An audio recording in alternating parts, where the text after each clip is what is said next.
Eu trabalho com as estruturas psíquicas, né, que são as estruturas que são determinadas dentro da psicanálise até, que são a neurose, a psicose e a perversão. Então, quando o paciente chega, se chega um psicótico para mim, o psicótico ele entra na depressão e também em estado de mania. Então aí eu já tenho que esse paciente psicótico ele é psiquiátrico. Eu não cuido dele sozinho.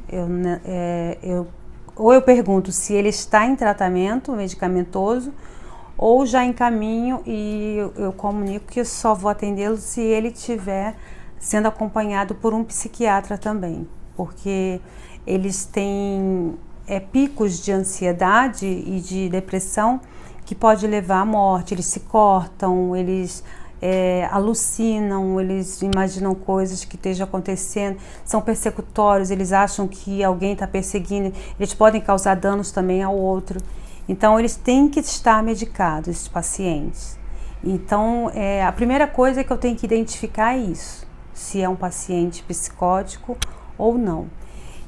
Os pacientes que a gente chama de neuróticos são os pacientes que geralmente eles trazem a depressão e a tristeza, eles oscilam, né? Então esses pacientes que eu já identifiquei essa estrutura, eu já vejo como vou tratar, né? Eu aviso para ele, pergunto se ele quer medicar, porque também ele tem que saber se ele quer já de imediato medicar ou se eu vou encaminhá-lo já ao psiquiatra. É uma decisão conjunta, porque eu também não posso determinar o que ele tem que fazer, a não ser com os psicóticos, né, que eles não têm, eles estão fora da realidade, então a gente tem que conduzi-los. Mas os pacientes neuróticos a gente sempre tem uma troca, né? Você quer tentar um pouco sem o tratamento medicamentoso? A gente vê até onde vai. Se você tiver uma recaída, você me fala, que aí a gente já vê como conduzir.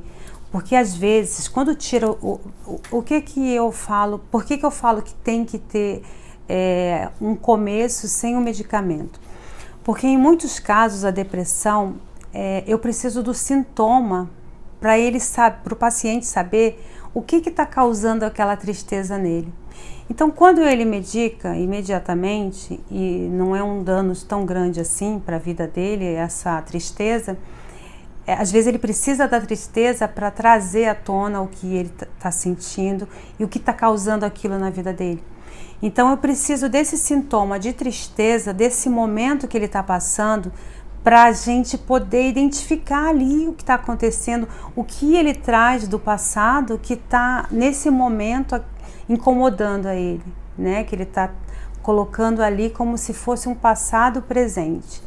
E aí quando medica de imediato, ele não consegue lidar com tudo isso, ele não enxerga. Aí ele já tirou a tristeza, ele já está sob medicamento. Então esse é o primeiro passo. Se o paciente está em depressão profunda, tem que medicar, não tem como diagnosticar, não tem como ter evidências do que está causando aquilo. Eu vou ter que colocar cada coisa no seu lugar, ele precisa estar medicado, porque ele não vai ter nem como lidar com a tristeza, né?